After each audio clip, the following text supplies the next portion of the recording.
सभी शिक्षक साथियों को मेरा नमस्कार।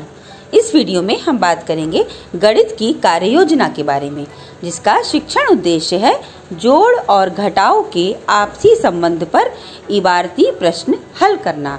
इसके लिए हमें चाहिए कंकड़, माचिस की तीलियां और रबड़ बैंड। सबसे पहले शिक्षक बच्चों के साथ गणितीय बातचीत करेंगे, जो कि कहानी के माध्यम से होगी। शिक्षक एक रोचक कहानी के द्वारा बच्चों से संवाद करें, जैसे रानू और शानू में बहुत अच्छी दोस्ती थी। उन दोनों ने अपने अपने घर में एक एक बिल्ली पाल रखी थी। वे दोनों ही अपनी पालतू बिल्ली को बहुत प्यार करते थे। एक बार वे सभी खेत की ओर घूमने गए, लेकिन दोनों बिल्लियां बार बार पेड़ पर चढ़ रही थीं। तभी रानू को एक तरकीब सूझी। उसने शानू से कहा, तुम अपने 40-40 कदम की दूरी पर आगे जाकर दो जगह एक एक रेखा खींच दो, और जो बिल्ली अंतिम रेखा में पहले आएगी वो रेस जीत जाएगी। शानू की बिल्ली पहले दौड़कर अंतिम रेखा के पास आ गई, लेकिन रानू की बिल्ली केवल पहली ही रेखा तक आ पाई और वह हार गई।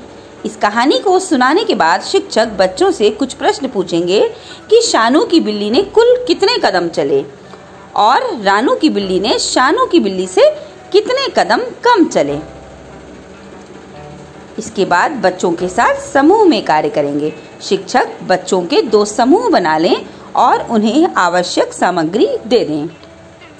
शिक्षक बच्चों के साथ जोड़ और घटाव के सवाल से शुरुआत करें, जैसे लक्ष्मी के पास 42 तीलियां थीं, उसकी 18 तीलियां गुम हो गईं। अब उसके पास कितनी तीलियां बची? शिक्षक एक बच्चे को आगे बुलाएं और सवाल हल करने को कहें। शिक्षक बच्चों को समझाएं कि 42 तीलियां लेकर अब उसमें से 18 तीलियां निकाल दें। अब देखें कितनी तीलियां बची। शिक्षक देखें कि बच्चे कैसे 18 तीलियां कम करते हैं। शिक्षक बच्चों को पुनः समझाएं कि 42 में 2 इकाई के स्थान पर है और 18 में 8 इकाई के स्थान पर है।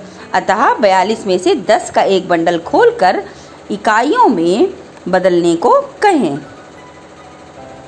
शिक्षक बच्चों से पूछें कि लक्ष्मी के पास कितनी तीलियां बची हैं। शिक्षक बच्चों की आवश्यकता के अनुसार मदद करें। शिक्षक कुछ और भी गतिविधियां इसी प्रकार से बच्चों को करवाएं और समझाएं। कार्य योजना के अंत में वस्तुओं के साथ कार्य किया जाएगा। शिक्षक अपनी मेज पर 35 तीलियां, 3 10 के बंडल और 5 खुली रख दें। शिक्षक किसी एक बच्चे को बुलाकर उसमें से 18 तीलियों को कम करने को कहें। 35 में 18 तीलियां कम करने पर आपके पास कितनी तीलियां बची? 2 10 के बंडल और 5 खुली तीलियों में 4 10 के बंडल और 4 खुली तीलियों को जोड़कर 73 में से घटाव करने पर कितनी तीलियां बचेंगी? शिक्षक बच्चों से ये प्रश्न पूछें। बच्चों के सही उत्तर देने के बाद बच्चों से उस सप्ताह का कार्यपत्रक करवाएं।